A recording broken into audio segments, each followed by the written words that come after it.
and the second towards the end of the season, when the coronavirus thing started. So I was having some pain on my knee, and I got it checked, and they said, okay, it's with my meniscus, and I have to operate it. Hello, everybody. Good morning, good afternoon, good evening, wherever you're watching or listening to us from. This is the home of Nigerian Football Podcast. As always, my name is Ayoti, and I have with me a special guest, a player for Nigeria, a player for Eintracht Braunschweig in Germany. Forgive me if I butcher that name. I'm talking about Anthony Ujah. Anthony, welcome to the show. Thank you, Ayo. Thank you for having me. Yes. First of all, I want to ask how you're doing. How is the family? How is life over there for you? Yeah, I'm good. Like, I'm fine. I'm healthy. She's the most important thing. Having experienced injuries in recent months, I would say generally I'm where I'm meant to be, and Yeah. family all good as well, and we're at peace.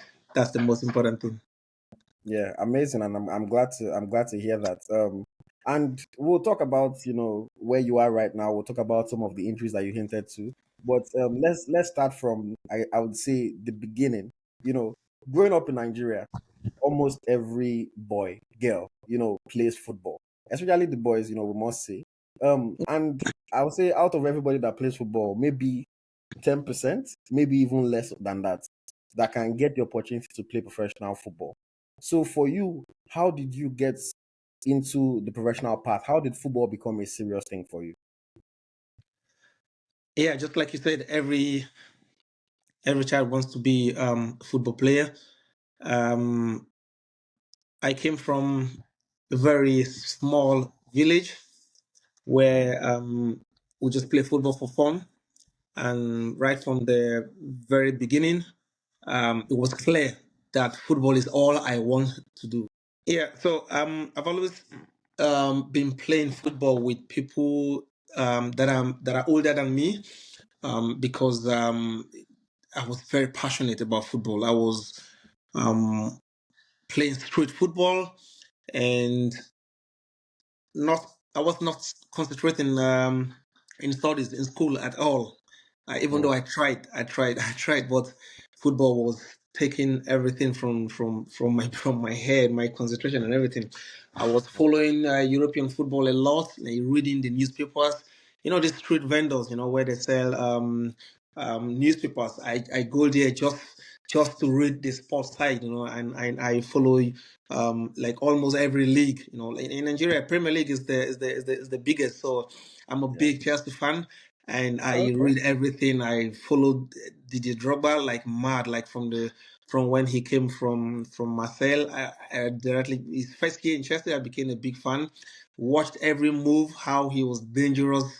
For every defense, he was like my role model, my idol growing up, and I was so passionate about football. And my family, they all knew this. My dad, my mom, everyone knew this. And my dad played football as well. No, he didn't go professional, but he got a scholarship and went to study abroad. That was what got. But while growing up, I experienced that some coaches who knew my father, but they could not connect him to me. So when they heard his son name Ujah, they could like, come, are you related to this man? I'm like, yeah, he's my father. I'm like, yeah, no wonder he was a good striker. But Mm, somehow we didn't hear from him anymore. I'm like, yeah, he stopped and he was brilliant in school. He chose scholarship. He got a scholarship, and then so it was something inherited, But the difference was that during my father's time, football was not so developed like now. So I had the opportunity to I some scouts came around, and that's how my journey really started. So after my secondary school, I told my dad, look, I don't think I can continue, because if I get into university, I will get um I will get stuck, and I won't be able to combine football and school. It's possible here in Europe, and maybe right now in Africa, in Nigeria, it's possible now as well, to combine in some developed cities like Lagos, Abuja. You can do both, go to school in the morning to afternoon and go for football in the evening. But like I said, I grew up in a small village, and such thing is not possible. So I had to plead with my dad to let me give it a try, and he said, okay, he will give me just 1 year because he doesn't want me to end up like my friends. Most of my friends, they stopped school and they've been trying football for a long time. I was going to school, boarding school, coming back home, and they are all totally trying football all these years. And my dad said he wouldn't want that for me, and he gave me just 1 year. And if he doesn't see something positive out of it, then I will go back to school. And then I said, okay, let's see how it goes. So I started, and 6 months later, I went for trials, at FC Abuja. They had like an open camp. They got promoted actually from the pro, what we call the pro league in Nigeria, to the Premier League. Then was the Glow Premier League. So they could not afford experienced players. They could not like buy players because they were very they, financially they are not so strong. So they just made like open camping where everybody can come and try themselves. So I was there for about 6 weeks, and during that 6 weeks I saw a lot of players coming and leaving, and I was still there. So just like I told you, my story is just by the grace of God. You could see that I was not the best, but with God on my side, I kept on excelling. So the coach, he was on strike then. After promoting the team, he was owed some bonuses and salaries for months, and so he went on strike. That if he's not paid, he will not resume. And the team is in Premier League, so he was coming and going, coming and going. So he came for a few days, he left again. So he saw me, he called me, and he asked me, "What's my name? And which club am I playing for?" Now he assumed I was already playing for a club because I was doing quite well. I was fighting, giving it all. And in a few seconds, I had the options to lie and just call any team, or just go with the truth. And I choose the truth. And I said, actually, I don't have any club. I'm just coming from school, and it's my first time traveling out of Benue for football reasons. And he was surprised to hear that because he assumed I have a club, and he was like, "Okay, you're doing good, and let's see how it goes. We still have a long way to go. Let's see how long you can survive." And I thanked him, and I continued. He left. He came back again after a week. He said, "You are still here." I'm like, "Yeah, I'm still here." So he watched again for a few times, and after the second time, he left a message that he would like to see me when he resumes fully. So me staying there was not just because of that reason. I never knew he said that. But it was later when I signed for the club, I knew what he said, that he left a message that he would like to see me when he resumed fully. So somehow he found an agreement with the club. He got paid his benefits and everything, and he resumed fully. And at the end of the 6 weeks, they made the final list, and I was just among three players that were chosen. And that's how my journey professionally started. Before then, I was just playing tournaments, playing amateur league. Amateur league whereby I was in school, and they would just like during the holidays I would travel with them, and during the home games I would play with them. I was not like part of the team because my Yeah. team could not afford to play in the amateur league. So the other team that registered, they got like the best players from different teams just to be strong. Yeah. So that was the only experience I had from. But it was just a few matches. So joining FC Abuja was like my first experience. Training every day with a professional team, and it happens to be in the highest league of the land. Which is the Premier League. So, of course, I lack some things technically and all these things because I never had the opportunity to get this technical training. What I see today with young players here in Europe, getting full support, their parents driving them to training. They have like under 10, under 12, 13, under 14, all these things. I never had any experience, and I was just playing 11 against 11 football. So no technical training, no tactical training, just go 11 here, 11 here, play against each other and go Yeah. home. So going to a Premier League thing was a big step for me, but I knew what I could do and I know what I could not. So I just built my strength I kept on improving on what I knew I could do, and somehow, and with the help of God, that kept me going. So 6 months playing in FC Abuja, we were struggling, like really, really financially. So the motivation was not there. We were like just playing, basically playing to survive, and to sell ourselves. The coach was very good man. He told us our situation and how it's important for us to to advertise ourselves, to sell ourselves to the other teams who can give us the next step. So after 6 months, the January transfer window, I got lucky. I joined Warri Wolves. You know them, like the oil-rich Delta State. So there they were building a stable team. They were also newly promoted, and after their first season, we qualified for the African Continental Cup. That's like the Europa League, of African continental football. So I spent 6 months with them, and then we qualified for that tournament. And I was actually looking forward to the next step, like going international in Africa. And then Mm. during the holidays, I got a call that I been invited to Norway, for trials, and that's Mm. how I went to Vålerenga. I trained with them for 2 weeks, and they said, yeah, they would like to see me again. But at the end, I went back to Nigeria, waited for 3 months. I refused to resume with my club because, according to the agent, if I resume, I would become their player, and it would be difficult to get me out. So it Mm. would be easier if I don't resume, and then I will come like a free player. So it was kind of a risky move, but at the end, I listened to them, and I started to feel the pressure at the end of, okay, the league is about to start in Nigeria. I'm still waiting for this team in Norway. If Mm. I don't join and the registration is closed, I will wait 6 months, and if they don't call me, I will wait doing nothing. So I kept on praying, believing in God, and at the end, I got an invitation from Lillestrom Mm. through, because the agent organized another trial. So I had to come back to Norway again for another trial. So, and that's like another risk again. If he doesn't go work Okay. out well, I will resume back in Nigeria without the club. So by the grace of God, I had a very good trials with Lillestrom. I went to Spain with them on the training camp, and directly they gave me a contract for 4 years, and that's how my journey in Europe started.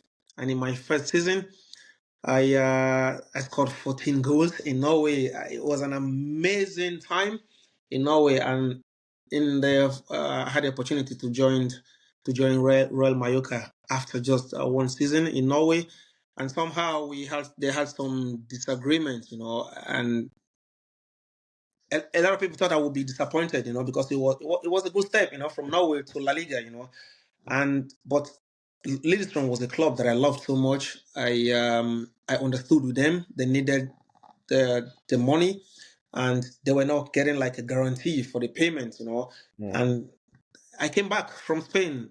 I did medical, everything was all set, but I came back with this feeling, not negative feeling. I came back, I understood with them, and I was looking forward to the new season in Norway again. Because I I knew that if this is something God wants, it will happen. If it's not, So, then it's not my time to move it. So I stayed back, had a good preseason training again in Norway, and had it like the first round, the first half of the season in Norway. I was scoring the same amount of goals that I scored in the full season, in the first season, And mm. now I'm getting an offer. Like, a lot of more offers came in. That showed that, like, being patient was the right thing to do, and to understand with Lillestrom. Now they got an offer that was more than double what they missed 6 months ago. So, and also was good for me as well, because staying for extra 6 months, I get to learn more things. I get to improve on what I did in the previous season. That's how my journey in Germany started. And with Mainz first season, I struggled. It was a high intensity football compared to the Norwegian league, and the language, the tactical part of the game was another level. So I struggled a little bit, but after half a year, I felt like, okay, this is something I could do if I try to improve on my on the language skills, and also try to listen more to what they want from me.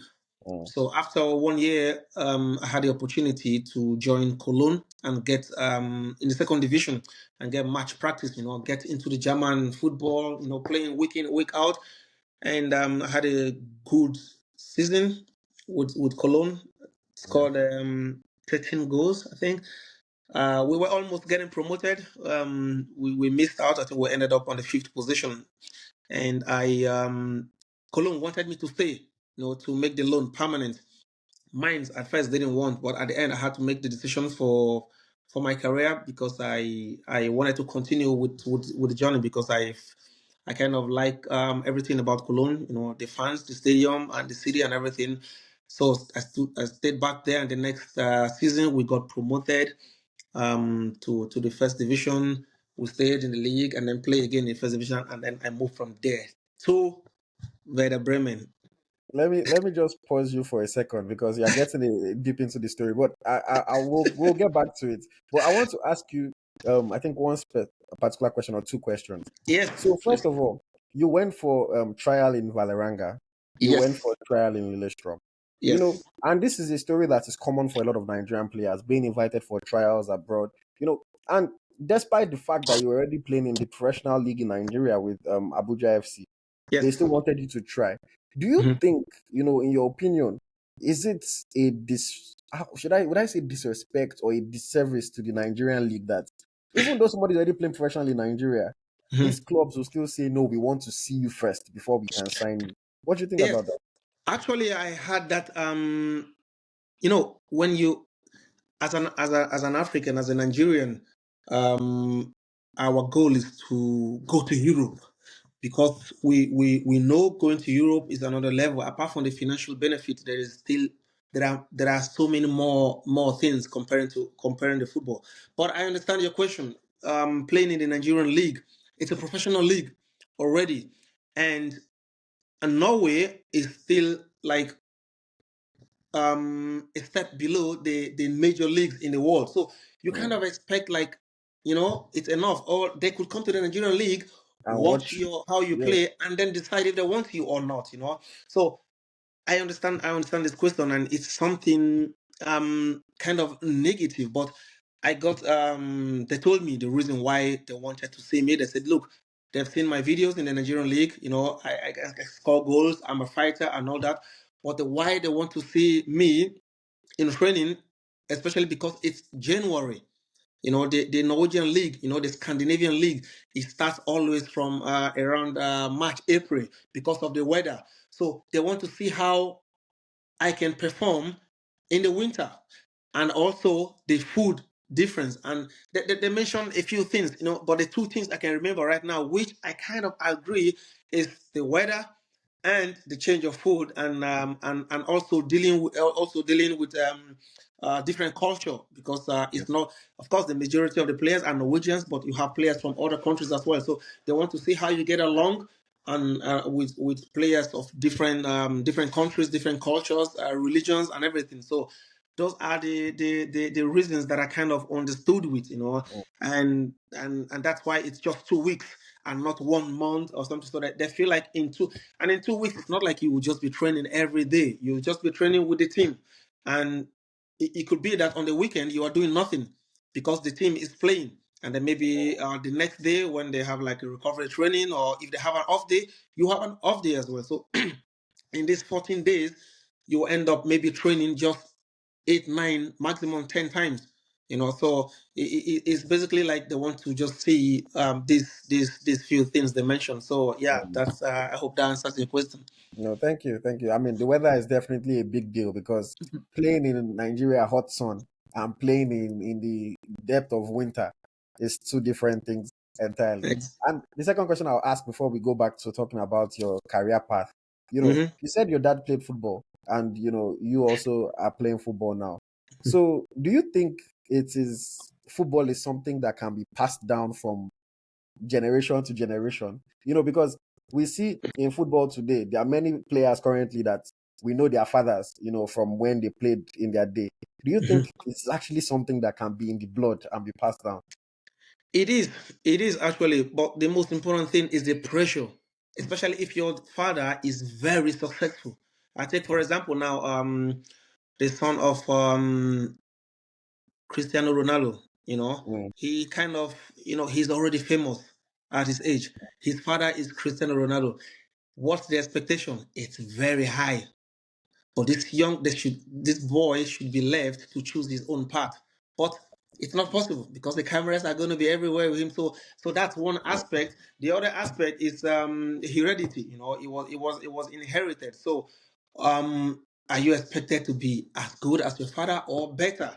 And it also depends on what's available during your father's time. What was available, and during your time, what's now available. Our time now, there is so high um distraction, especially on social media. In the previous time, they were just focused on football. And on the other hand, this next generation now have a lot of technology things involved now. I've been professional now for more than a decade, and now I see how there are a lot of data. There's a lot of camera angles. There is a lot of GPS things that measures your kilometers and your heart rate and everything. So you see, it's either these things make you better or it's a distraction. So mm, there are so many things. You just have to have the right people and the right mentality, but at the end, everything it's in your hands. But the basic thing is the passion, the love for football will be there for a young child whose father played football, because his father will be watching football every time. So definitely he's watching football. Now mm, he's into football at the age of between 10 to 16. That's when he will make these steps of if he will go professional mm, level or he will choose another career path. So mm, different factors are involved. mm. Okay, and then final question before we go back. I believe you have two kids, yeah? One boy and one girl. Yes, So, like three actually. oh, three, okay. Two Uh, girls and one boy. two Yes. girls. So, would you be pushing them towards the football part? I mean, even female football is really growing right now. So, would you be pushing your kids towards that part? Actually, all three of them are at their age quite athletic. Mm, One is 8, another one is 5, and another one is, well, will be 3 next month. I can already see the athleticism in them, and I would not. My son actually is not showing much interest in football. in the in the beginning, he was, but he was not completely. But I'm never pushing him like, hey, you have to watch football. And right now, they want to watch YouTube. They want to, watch this kids thing, and I let him do this thing. And when he gets to, 8 to 10, and if he's showing interest and needs help, I will give it up. But right now, this is the time where they watch YouTube when they want their toy and play with their toy, and I will let him enjoy this time, because like I told you, growing up in the rural area, I don't have this opportunity, to have this life. So now I'm blessed to give him this opportunity, but also controlled, having mm, screen time and also learning things that he should learn at his age. But mm. trying to push him to just football, football, football. No, I'm not doing that at the moment. But I will be happy if he choose to Decide. spend more time watching and playing football. Mm. Okay, amazing, amazing. Thanks for that. Okay, let's now transition back to football. You know Mhm. your path. You joined Werder Bremen. You were saying on a 4-year deal, I believe, from the 15-16 season. Yes, Um, so how was the story in Werder Bremen for you? it was an amazing story actually. Not from the beginning. Not from the beginning. The transfer from Cologne was quite dramatic, I would say. Mm, I spent 3 years in Cologne. I was a fan's favorite for that 3 years. I had a very good time. In fact, I made the decision to return back to Cologne after my career because of the good time I had with them and how well I fit into the city and everything, how I love the city and everything. I said, look, I either come back to play here again or I move back here if I continue living in Germany, and And towards the end of the season with Cologne, where I was sure that I would leave the last 4 games, that was when I made the decision to join Werder Bremen. I signed the contract quite early, and they wanted to make these pictures, and keep it for the end at the head of the season, so they can post it when the season is over. And somehow, someone from the media team of Werder Bremen came to the conclusion that the pictures should be posted early, and that did a lot of damage to my image, to the image I was trying to maintain with the club and the fans of Cologne. It was, I would say, it was the hardest 4 weeks of my life so far, because that 4 weeks kind of damaged 3 years of good times. On one hand, they are not saying, yeah, you are not allowed to leave the club, you have to be here forever. But on the other hand, they expected some level of loyalty, because we were still fighting against relegation, 4 matches to go. And of course, we were not like down, down, down, but mathematically, we were not saved yet. So that was like a negative distraction to the team. And also, I was having this scarf where it was written like, I am now 100% Veda. And this was so bad. I felt so bad. It was really, when I mean like bad, bad, bad, it was really bad. But somehow I got the support of the coach, Peter Stoger. He was a very good man. He helped me went through this difficult time, because he rallied around the team. He got the team to support me. The first match I played after this media explosion, after the match, he helped me to make like a cycle, the team, like a cycle, like, teams coming together all around. And he put me in the middle, and everyone clapped for me in the team. And the fans who were whistling against me, booing me the whole time, because they were hot, but I was not, I was feeling bad, but I knew that was coming from the place of hot for them, because they loved me. They supported me. And I loved them back as well.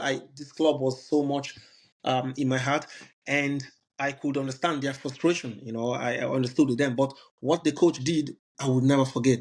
He kind of put me in the middle of this cycle, and make sure every player, every staff, coaching staff, and every staff who came out there to give me an applause. And these 50,000 fans saw this, and they have no choice but to join, because even though they were hot, they also knew that I gave everything to the club. I scored a lot of goals, and I played with passion. I was emotionally into the team. Every losses was very painful for me.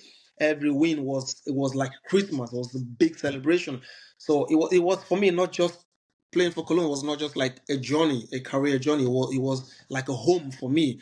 And so that was how I was able to survive the last weeks I had there.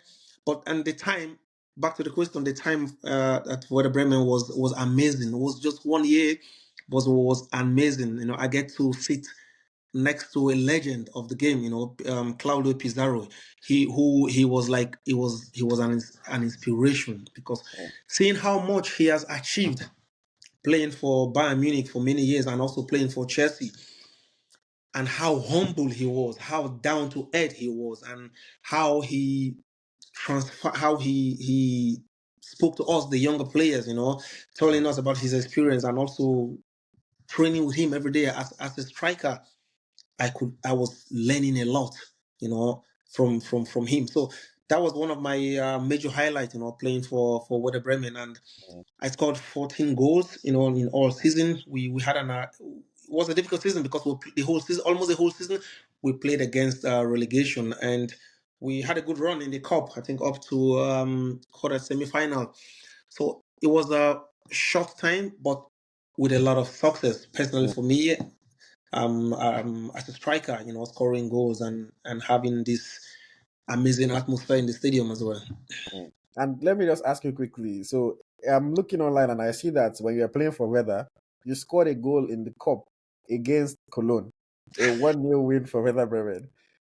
how was that for you? You know, did the fans boo you after you scored? Were they happy for you? You know, how did you feel? That was that was another crazy day. You know, there is this thing with we football players where we don't even we are not able to explain it until now. I don't know if other players can, but for me personally, I can't. When you play against your former team, you have this I don't know if it's anger or but you have this thing where you want to perform really well. It Mm, doesn't matter at what circumstances you left the club, whether you left in a good way, you left in a bad way, you just want to perform good against them. I don't you know what I mean? no, I know. Yeah. Yeah, so when that was the first game I was supposed to I played against them. I had a very good game, 1-0. We kicked them out of the cup. It was an emotional game for me. But there is Mm, this thing where you want to have a good performance against your former team. Either to tell them, yeah, now you miss me, or yeah, I'm still doing good if you wish me bad. Different reasons. And I had a really, really good game. We kicked them out. And shortly after then, we were playing against them again in the league and mm, at home again. And that game was a bit dramatic for me because I wanted to score again. I was trying everything to score again. We were leading 1-0. I don't know. I've forgotten what if we were leading or not.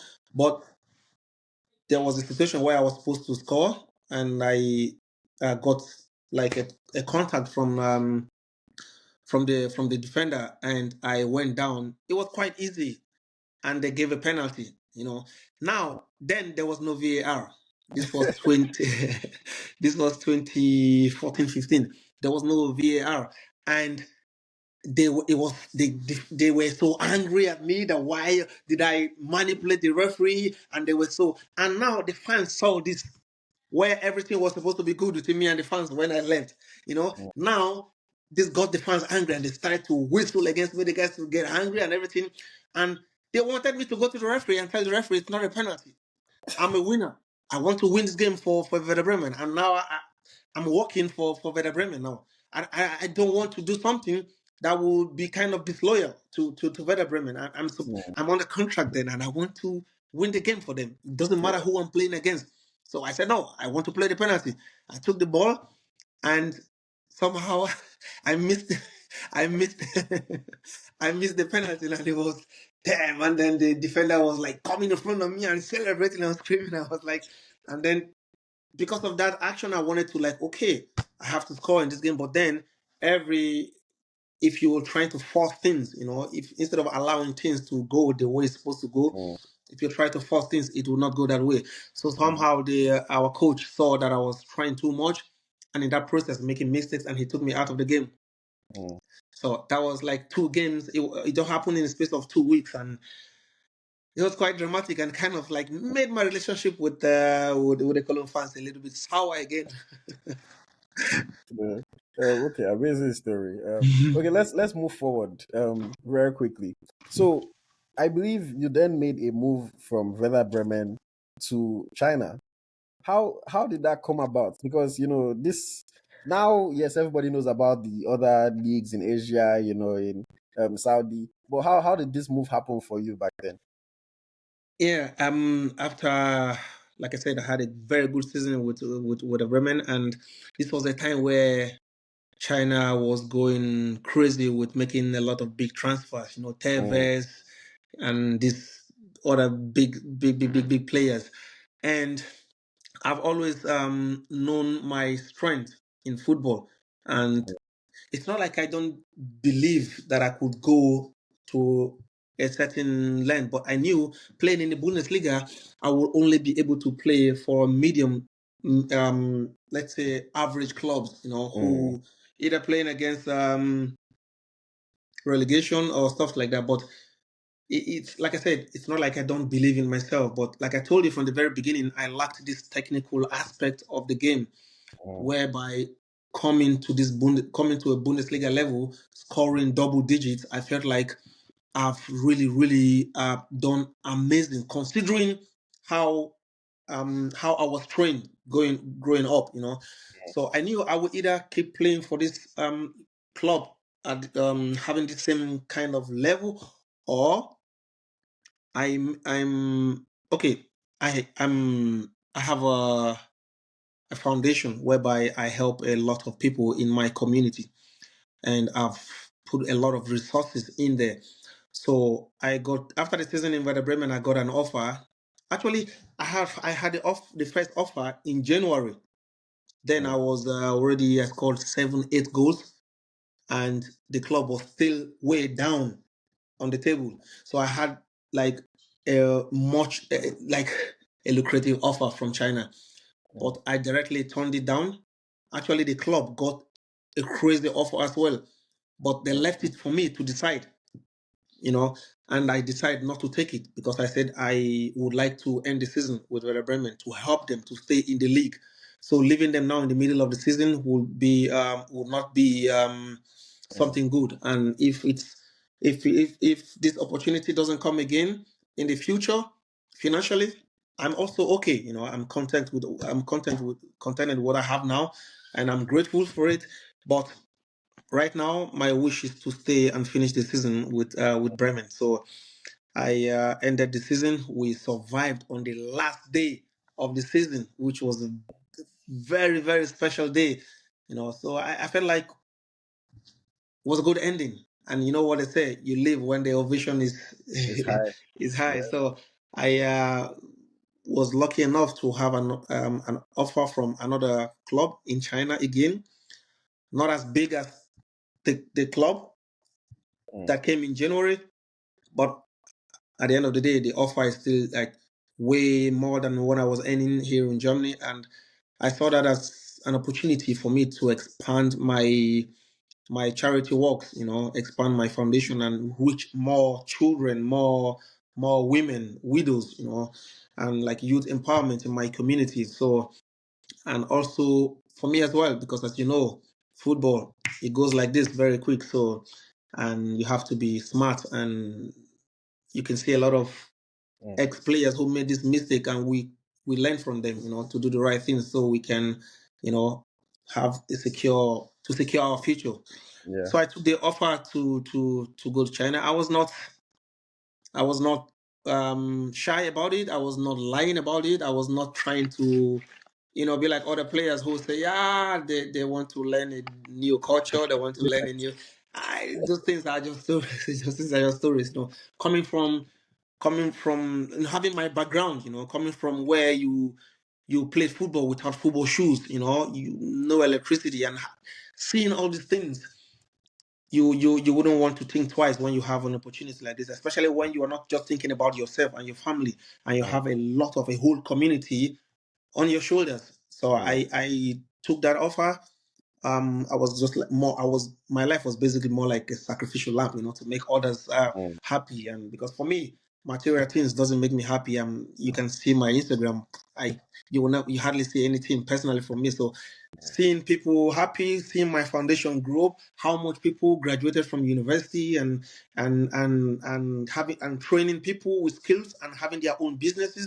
This is for me what made me successful in life till Mm. now, not what I have personally. So I took that offer with that thinking, with that mentality, and I was happy. Everything went exactly as I planned because I was not ready to end my career in China. I was going there at the age of 26, 27. So I knew if I stay longer, I will hit 30 and I won't be able to come back to Europe. Mm. I still wanted to take that financial opportunity, but at the same time, still stay the top level football. And I know staying there long will not be. So after staying there for a year and a half, and I had an opportunity to come back to Bundesliga, like first division, I took the opportunity. So this was the plan from the beginning, So that 1.5 year, I would say, I don't know if it's the best, but I tried as much as I can to financially to utilize the purpose, the reason why I took the opportunity, Yeah. which I did very well. I could see in terms of business wise investments, kind of increased my portfolio and also expanded my foundation. And we put a lot of children back to school from the street. We Mm. helped a lot of small businesses, a lot of people from my community were able to have this training and skills where they can also we set them up to their own business where they can cater for their families and all that. So for me, it was just perfect. And to still be playing professionally till now, I'm just super, super grateful, you know. Mm. Amazing, well said, and I'm happy to hear that you had a plan, of okay, you want to go there, at least secure your future a little bit, secure the future of your foundation, and then Mm-hmm. make it back to Europe. And you made the return to Mainz. But I'll quickly fast forward. In 2019, you then signed for Union Berlin, who had just come up from the Bundesliga to into the main first division of German football. Yes. So specifically your time in Union Berlin, I have spoken with Taiwo Awoniyi before, and he Mhm. mentioned that you were a big part of the reason why he joined the team and felt comfortable. You were like a big brother for him. So I want to ask you, what can you say about Taiwo and the relationship that you two had in Union Berlin? Yes, actually, Taiwo is an amazing character. You know, um, he's one of my favorite people. I would say right now because seeing seeing him from where he started in Germany and the progress he has made, I'm not very much surprised because that boy is a hard worker. He was the hardest worker in Nigeria. When I'm talking about not just Nigerian players that I've played with, he's one of the hardest. I don't know how to describe him, but I will just go ahead and tell you what I see, what I know about him.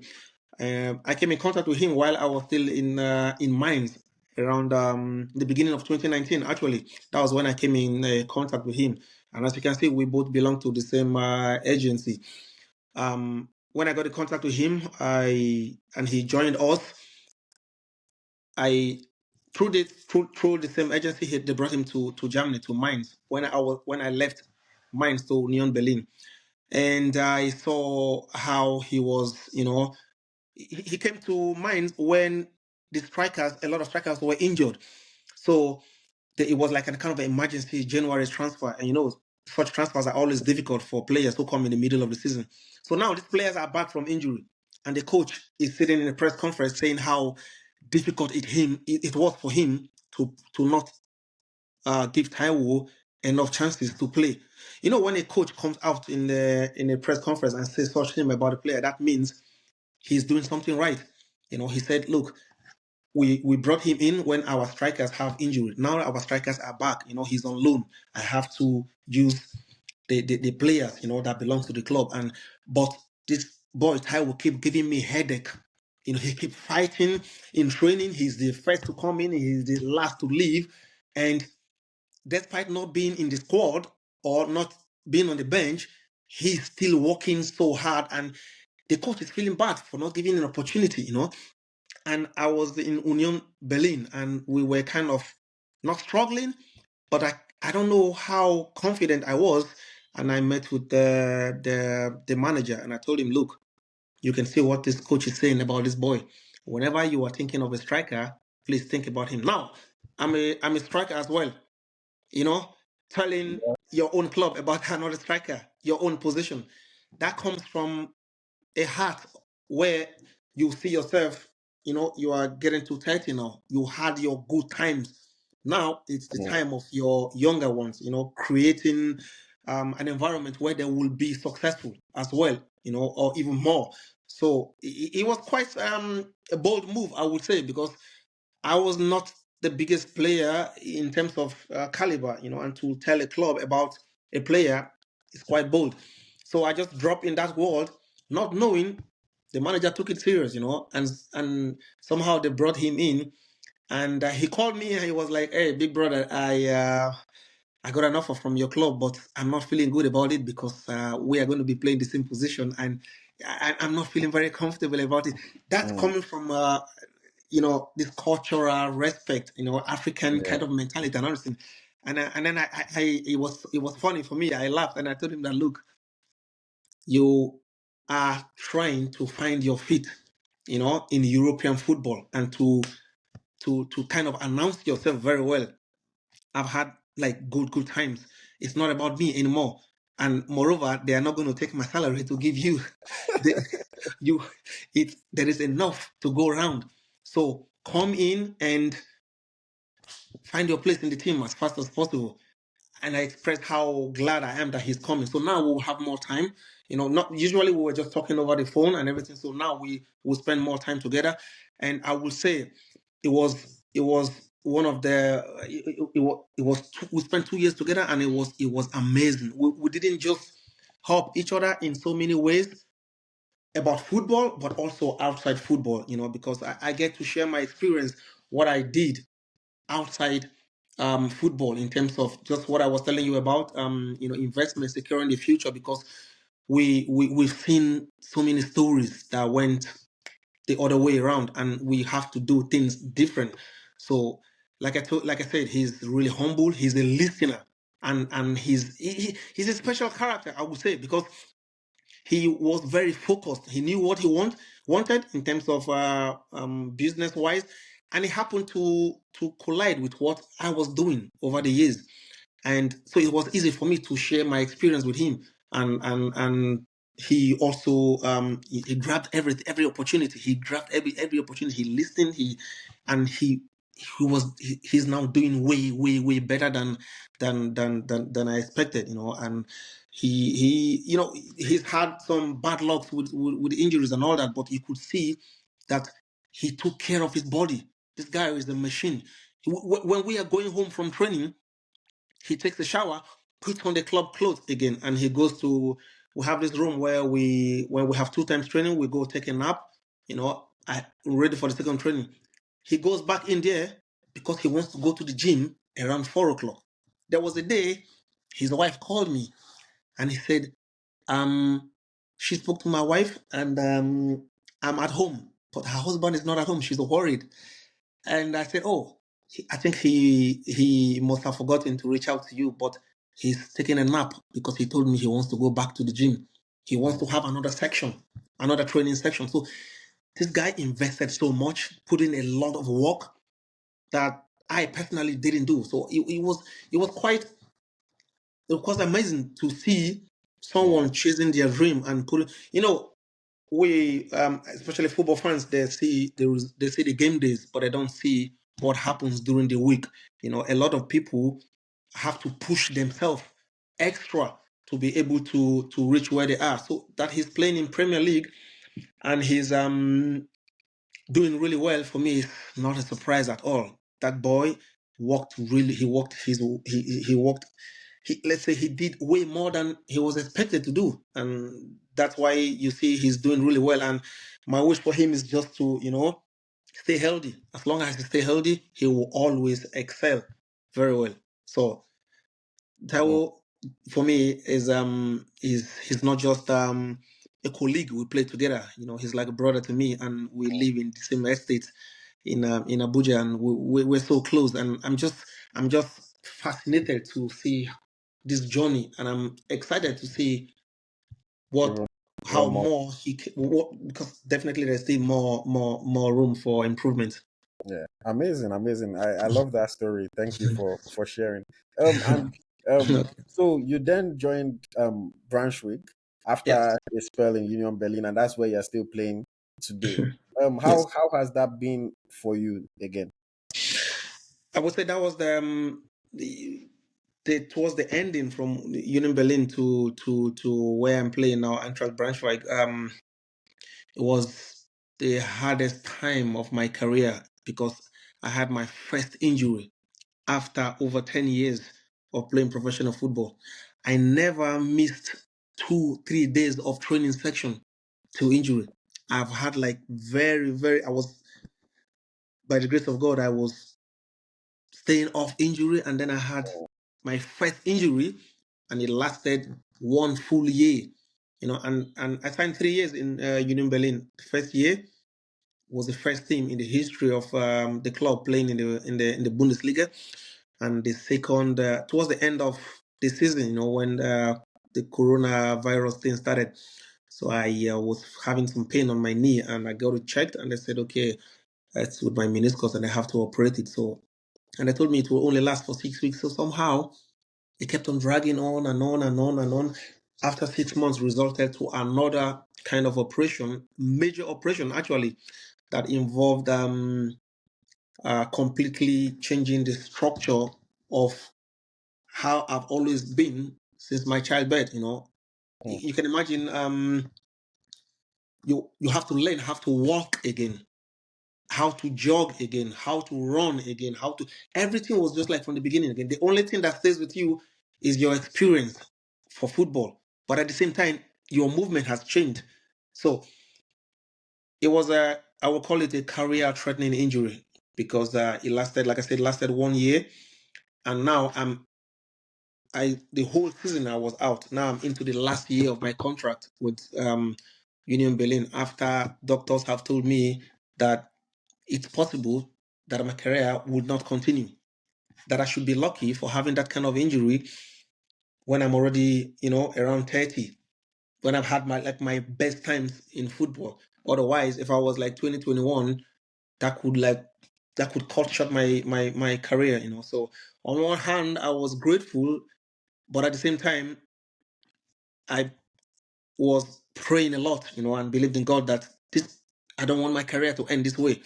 So I was very positive about it. I went through the rehab process with positivity, with energy, and somehow I saw myself playing again. I spent the last full season in my last year of my contract with Union Berlin. They were already playing in the Europa League, and I was just grateful that throughout that last season with them, I was not struggling with what the doctor said could be the end of my career. So it was difficult for me to find another club because the medical record is out there for everybody to see of the kind of operation I had, and also there were not many games played. So now out in Germany, they knew the kind of operation like that it's a major one, so they were not ready to risk it. But outside Germany, they were looking more about the statistics. Or in 2 years, I played so amount of games. So that means it's a risk for them as well. So I was in Nigeria waiting and waiting and waiting, and that was the longest holiday of my career because I was already 2 months. Usually our holiday is never kind of more than 6 weeks. We start like early June again, ahead of July, August. I was in Nigeria until the beginning of August, and it was quite scary. I was starting to think like, could this be the end? But again, I knew my last season with Union, I was not battling injury. I was not just fully fit to play games. I didn't have like a preseason with them. That was and the coach was fair and honest to me. That if I would have had preseason with them, he would have given me playing time because what he was seeing in training, I was really fighting for my position. But there is this difference from other players who went 6 weeks of training camps, friendly games, hard training, and me who came into the team training when the season was already just about starting. So I was just grateful that I was able to play the whole season with them. So I played 8 games in total, and without injuries. That was for me the positives of that last season. But now for the clubs who are potential, like trying to give me an offer, they were not really convinced. So I was really struggling mentally. And then Eintracht Braunschweig, my current club, came in and they wanted to also know about everything. At this point, they were quite desperate because they played 5 matches and no goal, like absolutely no goal. And they were desperate, looking for reinforcement in the offense, and they checked all available players, and somehow my name popped up. So they had like like an interview with me where I have to explain the kind of operation I did and how fit I am and everything. Basically I could say what I could say, but I just wanted them to see me. I was like, look, let's meet, see me in training, and you can decide.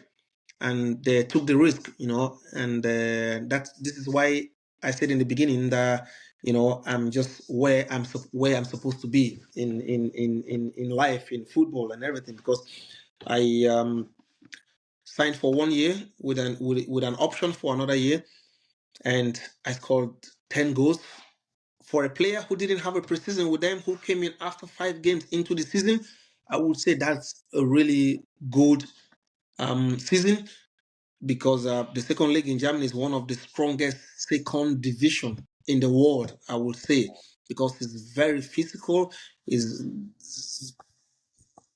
It's a tough league, I would say. You can Mm. see a lot of strong teams struggling right now. Yesterday we played against Hertha Berlin, a team who has been in the first division for so many years. Yeah. Schalke is struggling way down there with us, and you see Hamburg, you see St. Pauli, you see Hanover, you see a lot of strong teams Yeah. struggling to go up. That tells you how strong the league is. So after the first season scoring 10 goals, now those clubs who wanted me, who were not sure if I was fit enough or healthy enough, now they are coming back for me to join them. But Mm. I refused. I stayed here. Somehow, to the surprise of the club, they thought I would leave. Because 10 goals with player of my experience, I could easily and then I was, due to my age, I was trying to get another experience outside European league, outside Germany, just try something. This is the time where I wanted to have like another experience, not Mm. financially, like I was in China. Now I wanted to actually, it's like an adventure now. But Mm. because of the way the club took a risk to bring me in, now they want me to stay. And without thinking twice, I obliged. I decided to stay, to continue to help them. So I started the second season with them very well. In the first 5 6 games, I scored 4 goals, and then in this game where I scored 2 goals, I got injured. Tore the tendon on my shoulder, Mm. and I just got back a few weeks ago, and I'm struggling to find like my form again. But I'm happy. I'm just glad I'm back again after 4 months of injury, and I'm just glad Mm. from everything, because I'm like in a moment of my life, of my career now, where I have to think where I started from, the journey so far, the players that I came to Europe with, my fellow Nigerian players that I came to Europe with. You know your set, your group of set, and when you see where they are now and where I am now, with my age, with these injury struggles, I'm just grateful. I'm just thankful to God that I'm able to still find this passion. This excitement to go to work every day. Looking forward, even though the physical aspect is taking a toll on me physically, but I'm still very much the passion is still there. That's just basically what I'm trying to say. Amazing. And very quickly, just to round off on your career, you kind of hinted at it, and I was going to ask, um, spending majority of your time in Germany, Yes. were there other times that you were like, okay, maybe I should move to Belgium, maybe I should move to Spain, maybe I should move to Italy, or were you just comfortable and happy in Germany? Yeah. Comfortable and happy are just the two right words, because Germany um is not just is a very is when it comes to discipline, is I will tell you now, like I've seen a lot of Africans struggle here.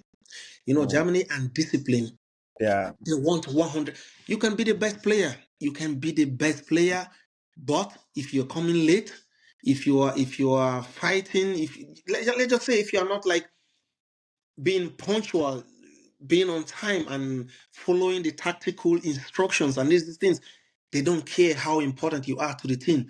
You are out, like completely out, and they don't joke with these things. So somehow, from my, I won't say childhood, from my adulthood, I when it comes to respect, when it comes to being on time, when it comes to everything that has to do with discipline, I'm very much up there. So we kind of align. So that's one of the major reasons why I stayed here. But I would say it's not an easy league at all physically.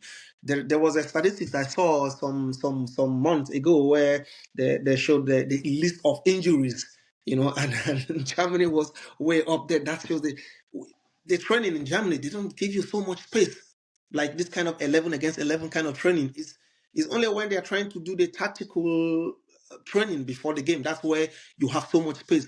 Otherwise, the whole week is a very small space. You have to find your way out of a lot of tackles, a lot of like 50-50 duels. So for me to have survived over these years, I would just say it's just by the grace of God. I would Mm, not say, yeah, I was training hard, I was working. No, no, no. First mm, of all, the disciplinary aspect of it, and also just paying attention and always wanting to improve on myself.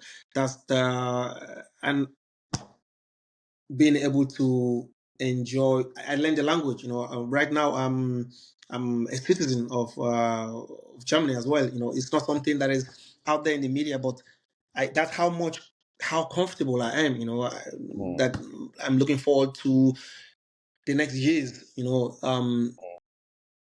Seeing my children grow up here and also shuffling between Nigeria and Germany. mm, I would say Germany is like my second home, right now. So it's a amazing. very comfortable country, for football. No place is perfect. Every place have their own Issue. negative and positive, but considering how much this country has given to me from football and also to for my family as well, I'm just happy here right now, and I'm looking forward to life after football as well. Amazing. And I guess just to round off on your career, it'll be wrong for me not to talk about this.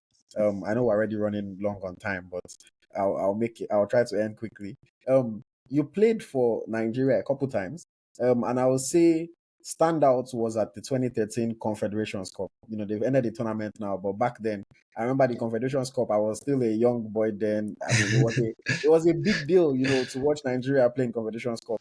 How did it feel for you to be part of that team at the time? Yes, my experience with the national team. When you ask me now, like, to looking back at my career to where I am right now, if I have any regrets, I don't know if regret is the right word to use, because I've been really really blessed from football.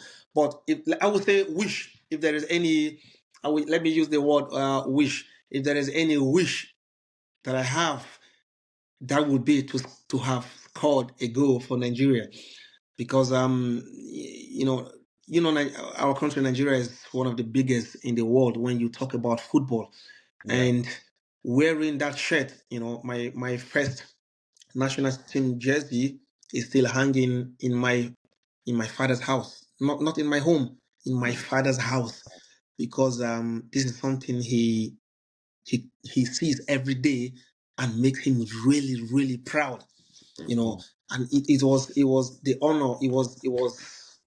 It was a big honor, to have put on that shirt. So I played, I think, 8 times for Nigeria, and it was amazing. It's a wish for me to have, scored and maybe had more games. Played in tournaments. Played in week in week out. But I'm just very much grateful. It was a good time actually with Stephen Keshi. May his soul mm, rest in peace. He was an amazing coach. We spent over about 6 weeks together, because we had the camping here in Germany, and we played qualifiers for AFCON qualifiers, and then moved to Brazil for the Confed Cup. I would say it was an amazing time, having to experience a FIFA organized tournament. You see that everything is just on point, like everything is just high level. So I'm just grateful to have had this experience. And my brother Taiwo Awoniyi, I when he got his first call up to the Super Eagles, I had to mm, pray for him. I had to tell him, look, my wish for you is to do way better than I am, because I took interest in his career, mm, so personal, like selflessly personal, like mm, I seeing, like I told you, seeing his story, how he moved from this boy played in the second division here in Germany, and almost not when he started scoring a lot of goals in Germany, first division, nobody knew he played in Germany already some years ago in Frankfurt. FS Power Frankfurt is the smaller team, not the big Frankfurt. No, yeah. no. So seeing his story and where he is now is just amazing. So when he got his first call up, I had to tell him, look, please, you have to score. I want you to do what I was not able to do. I want you to be more successful. So when he scored his first goal in AFCON, the last AFCON, I think I was more happier than him, because I'm somebody like seeing other people progress in life. It's something that gives me Mm, joy a lot. So seeing that he did it, I kind of felt like very fulfilled somehow, like for myself, because mm, he was very close to me. And mm, yeah, so that's basically like my story in the national team. It's just more of honor, for me. Now the wish is there that I would have maybe played more games, had more time with the national team, and scored more goals. But all in all, I'm just thankful. mm. That picture will always be there. My children will see it when they grow. That jersey will always be there. That image that I represented my fatherland will always be there. Amazing. Okay, very well, detailed journey of your whole career. Which I just want us to play one game, and then I'll ask one or two questions. I'm sorry for keeping you so long, but No problem, no it's, problem. it's been so interesting at me. Once I start talking about football with football players, if we even give us 4 hours, we might not finish We the will, we conversation. will, we will keep on going. We will keep on going. I know. you know. I know. Um, I understand. but yeah, let's play a game very quickly. This game is Quickfire. So I'm just going to ask you, a question, and not too much thoughts. Just give me the first one that comes to your mind. You know. Oh, Okay. So first one, who's your favorite Nigerian player of all time?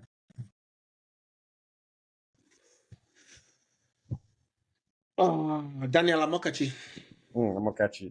Who is your favorite Nigerian player today? Taiwo Awoniyi. Mm.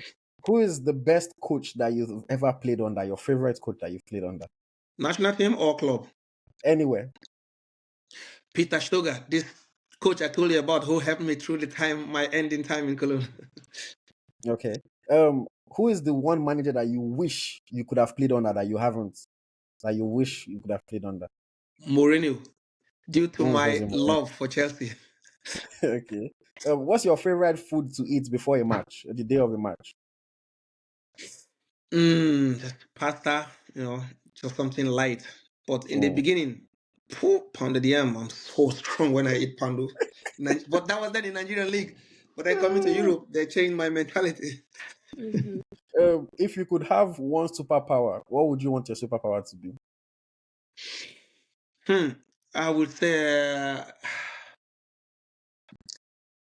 solving people's problem, no matter how difficult it is, both financially, both health-wise, healing the sick and all these things. Okay. Do you have any superstition before a match? Maybe wear your left sock before the right sock. You have to pray. Do you have any superstition or Nah, any? just touch the floor and make the sign of the cross, Yeah, Mm. yeah. What do you do to keep focused before a game? Music, music, Mm, music kind of put me in a very focused mood. mm. Okay. Rice or swallow? Swallow. I'm Swallow. from Benue State, food basket of the nation. Okay. Casual clothes or traditional clothes? Casual, casual. Mm. Shoes or wristwatches? I'm not very much a material person, but I would say a wristwatch. Wristwatches. Okay. Wristwatches, yes. Nike, Adidas, or Puma? I played with Adidas for almost all my career for 9 good years. So even though I'm wearing Puma right now, I would say Adidas. Adidas. Okay. And then final one: Champions League or Afcon? Oof, that's a hard one. Considering how I told you how much I wanted to be so successful, but I would say Champions League because it's like the Mm, father of all football. mm. All right. After World Cup, it's Champions After League. World Cup. Okay. Thank you for that. Okay, I have just a couple questions to round things up. Okay. First one is, as somebody that has been through major surgery and has come back from it, and getting to full fitness again.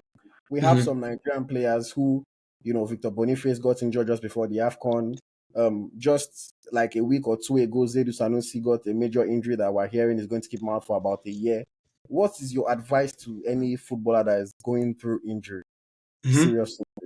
Positivity, just having the right mentality, and because I remember what one of the professors told me. He said, "Look, the other doctors have told you that it will be difficult for you to continue football, but Mm, I will tell you there is nothing impossible medically. the most important thing is the approach, your focus during the rehab. During the rehab, that every exercise they give to you, even though that particular part of your body where you are injured, you are not using it much. The other part of your body where you are able to use, be it your upper body, every push up you are asked to do, every weight you are asked to lift, stay focused on it, do it very well, and also watch how much you eat, because that's the process where that's the easiest time where you add weight, because you are not burning a lot, you are not doing a lot of cardio. So Mm, now you want to start and hit the ground running. So you need to be light as possible. And mm, above all is just prayers, because it's only God who can bring you back to where you were. But medically and physically, these are just the positives I took out of my experience. mm. Thank you for that. The other Welcome. question that I have is, you spoke about your foundation and the mission that you're trying to do in Nigeria. Can you just tell us a little bit more about your foundation, what you do, and how can, if people want to support, is there a way that they can support the foundation as well? Yes, actually, yeah, it's called the Tony Ujah Foundation, and we are focused on children, women, and youth development. Right now in January last month, we pulled a lot of children from the internally displaced centers.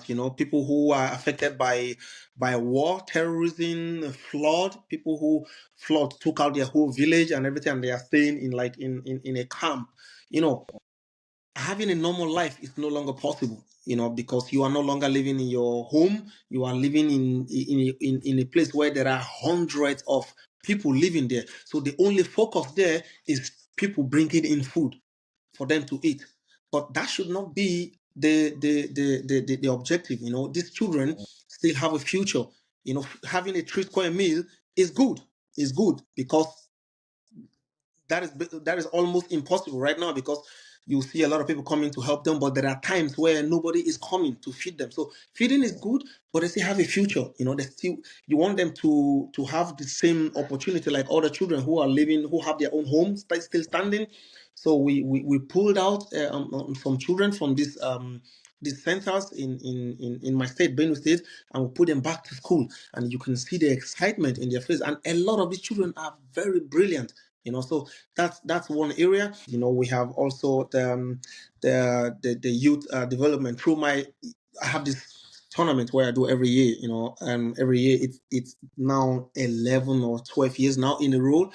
But now we kind of like change it, whereby we try to give the players opportunity, not just look forward to every summer to this tournament, but after the tournament, what happens? Are you going to be in sitting for the next year?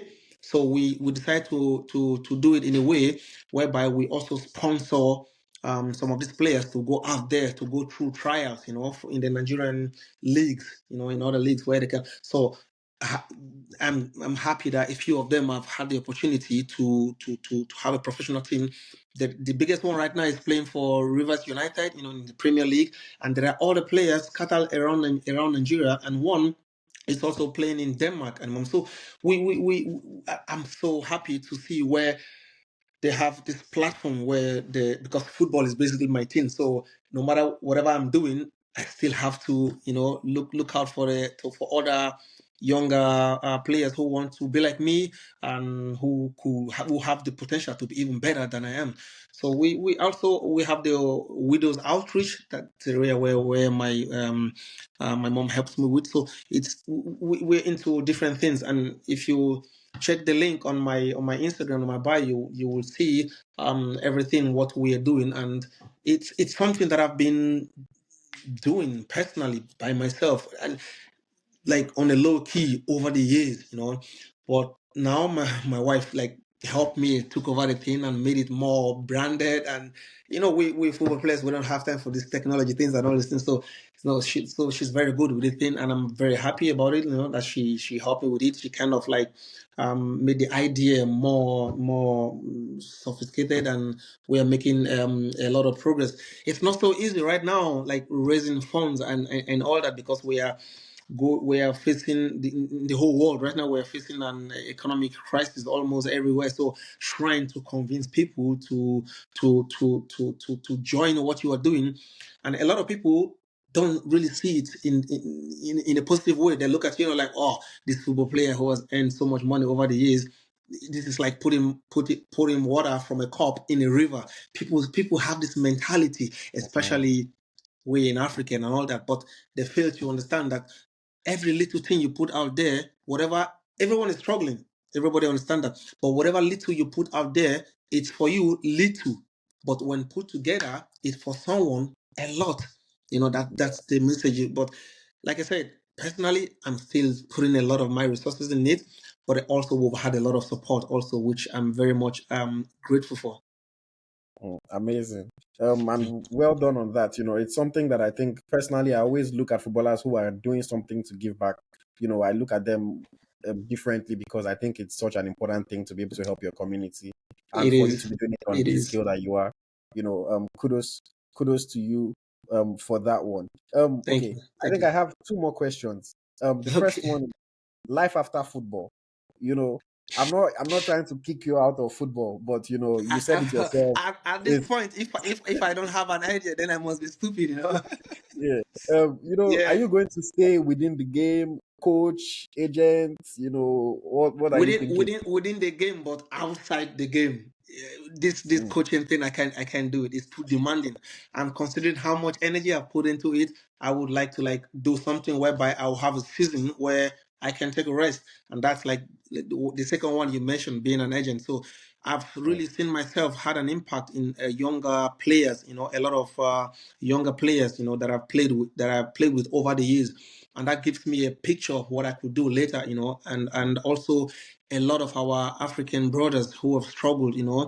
To stay focused and to stay hungry.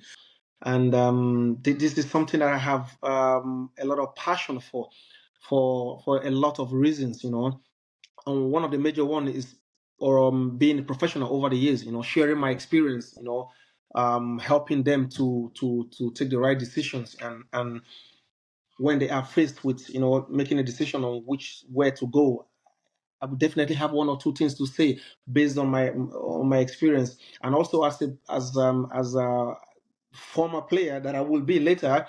I can also speak about their performance. I would be able to criticize them constructively and honestly. A lot of one of the problem I saw that we had is hearing the truth from our agent. Because they mm, don't want to offend us, they don't want us to feel bad, they don't want to criticize us because they feel that might hurt their relationship, our relationship. But the mm. truth is, you help the player if you criticize the player. It depends on how you put it and everything.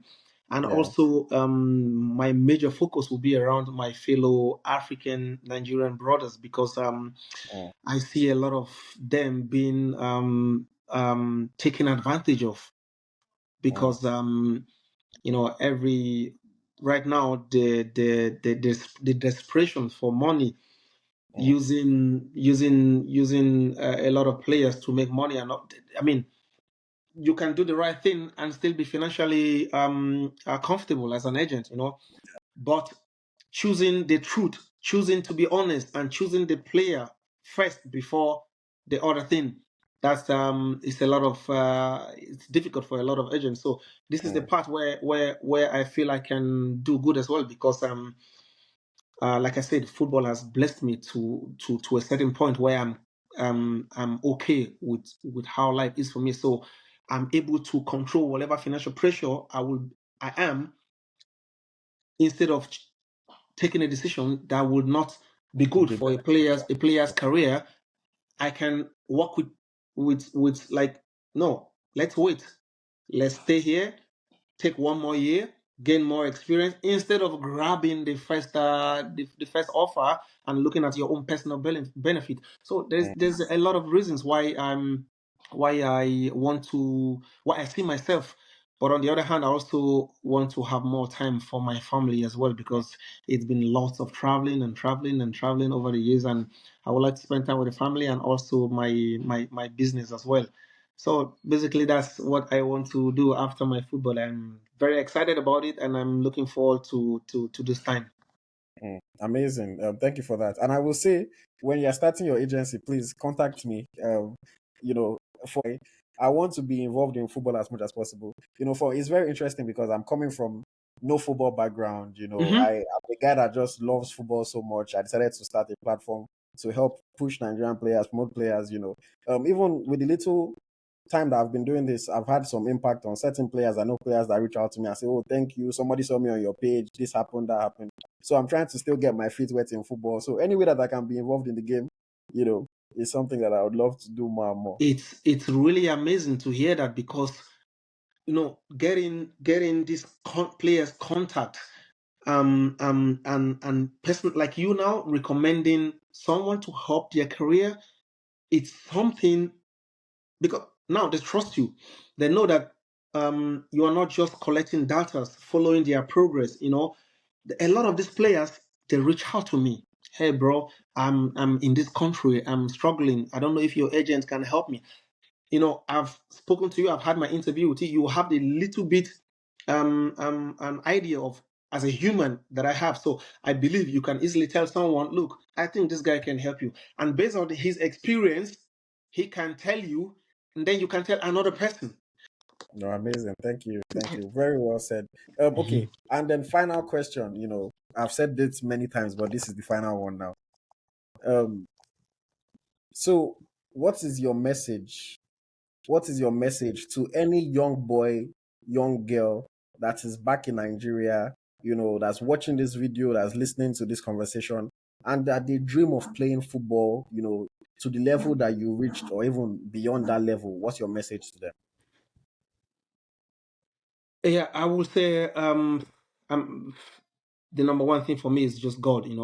I'm very religious. I believe in God, and I know that no matter how hardworking you are, if you don't have the favor of God, if you don't put God first, there will always be Mm. problems.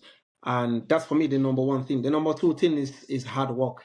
God sees hard work. He blesses the work of our hands. So I would say always stay hungry. And the moment you make that first move to Europe, I just want you to know that whatever currency you were dealing with, be it in naira or other African, because I'm sure there are a lot of people from around Africa who follows you as well. That's not the most you can get. There is still another Mm. level. There is still another level to break into. So when you get to one level, the next level is still open, waiting for you. And trust me, the training sections you do with your current team is not enough. Do extra. I'm not trying to say overload yourself, but just know and when it's time to rest, and also like I mentioned during in the beginning, there is a lot of distraction in our generation right now, which is the social media. You know, you can walk into a room in the dressing room, and you can see that 95% of everyone are on their phone. You know, 45 minutes, 1 hour before the training. There is a lot you can do in half an hour. You know, you can go to the gym, just do something little that frees your body and get ready for the training section. There is something you can still do after the training. So these little things matters a lot. They are little, but they matters a lot. I'm not saying throw your phone away, but after training, you have so many hours to till you go to bed in the night to use your phone. So just know what is a distraction for you is very, Mm. very much important. Like I said, this generation, there is a lot going on right now. If you go to Instagram right now, there are thousands of videos you can see within an hour. So you just need to know as a professional: is it time for you to rest? Is it time for you to sleep? Are you eating the right food? Are you having a positive mind? And all this, these are the things that matters the most. And this is the thing that I will advise to be worked on, because it will get worse. Now, we are talking to the next generation now who wants to be professional. So a lot will happen in the Yeah. next 5 to 15 years when it's their time to become professional. So if they can start dealing with it very much earlier on now, at what level they are playing, academy or street football, anything at all, if they are able to work on these things, I think it will be like these are the basics. Once you're able to control these things from the beginning, it's way easier when you are going Mm, much higher. mm. Amazing. Thank you very much for that. This has honestly been one of my favorite interviews that I've had so far. Because you have a very interesting story, and I like the advice and just the information that you're giving us. And all the learnings from your career. It's been a real pleasure talking to you, Anthony Ujah. I really, really appreciate it. Thank you, Ayo. Thank you for having me on your show, and I hope my story will inspire someone because, like I said, there is always room for more for everyone. Thank you so much for having me. It was a pleasure. All right. Thank you very much. And thank you for everyone that watched and listened to this conversation. Thank you very much. Have a great day. Bye bye. You too. Bye bye.